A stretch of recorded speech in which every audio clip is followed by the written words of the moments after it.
যে গণধর্ষণের শিকার হয়েছে সেই নির্দোষ পরবর্তীতে সেখানে শ্রমিকরা থানায় ঘেরাও করার পর পুলিশ রাতে আমাদের বাংলাদেশ কাশিমপুর থানার পুলিশ রাতে 3 জন আসামিকে গ্রেফতার করে আজকে প্রায় 9 মাস পেয়ে গেছে। আমরা সকালে আরো 2 জন আসামিকে গ্রেফতার করে এক্সপায়ার হয়ে গেছে।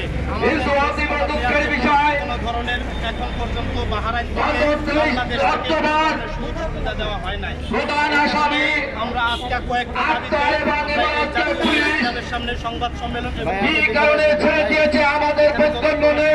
আছে এই মাইক্রোফোনটা কোন চ্যানেলের এই মাইক্রোফোনটা কোন চ্যানেল টাকা পয়সা নাই তারা মৃত্যুর অভিযোগ তারপরে মানববন্ধন ভিকটিম মৃত্যুর অভিযোগ কষ্টগুলো আজকে তারা প্রকাশ করার জন্য গত 5 দিন যাবত আমরা কাশিমপুর থানায় হলো ভিকটিম ঋতুকে পোশাক শ্রমিক গার্মেন্ট শ্রমিক ঋতুকে সেখানে পুলিশ হেফাজত রেখেছে। পুলিশ হেফাজত মানসিকভাবে বাড়াই দিবে তাকে হয়রানি করছে।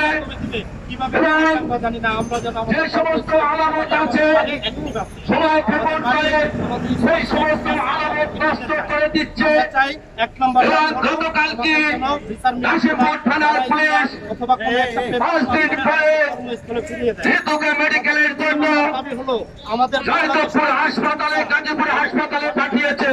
বন্ধ আছে। আমরা এই তীব্র নিন্দা জানাই এবং থানা কর্তৃপক্ষের পুলিশের রহস্যজনক ভূমিকার জন্য আমরা এ জাতীয় আচরণের জন্য আমরা ধিক্কার এবং নিন্দা জানাই।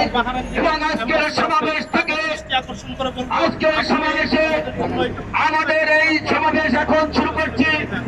আজকের এই সমাবেশে সভাপতিত্ব করবে বাংলাদেশ শ্রম অধিকার ফোরামের কেন্দ্রীয় কমিটির সভাপতি বা কর্মস্থলে আপনাদের সুপরিচিত প্রবাস করার এই দেশের প্রখ্যাত শ্রমিক নেতা বাহারাইন এম্বাসি সর্বদলীয় এবং ছাত্র সংগ্রাম পরিষদের সাবেক ছাত্র নেতা বাংলাদেশের ওয়ার্কার্স পার্টির ঢাকা মহানগরের সভাপতি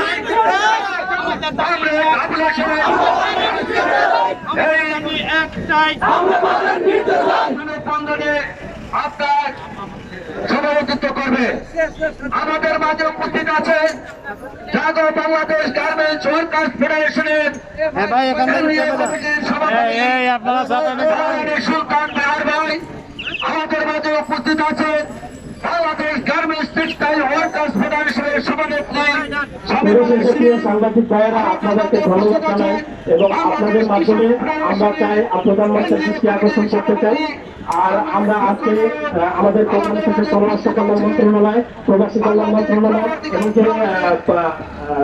প্রবাসী কল্যাণ মন্ত্রণালয়, প্রধানমন্ত্রী মন্ত্রণালয়ে আমরা আমাদের স্মারকলিপি দিতে চাই।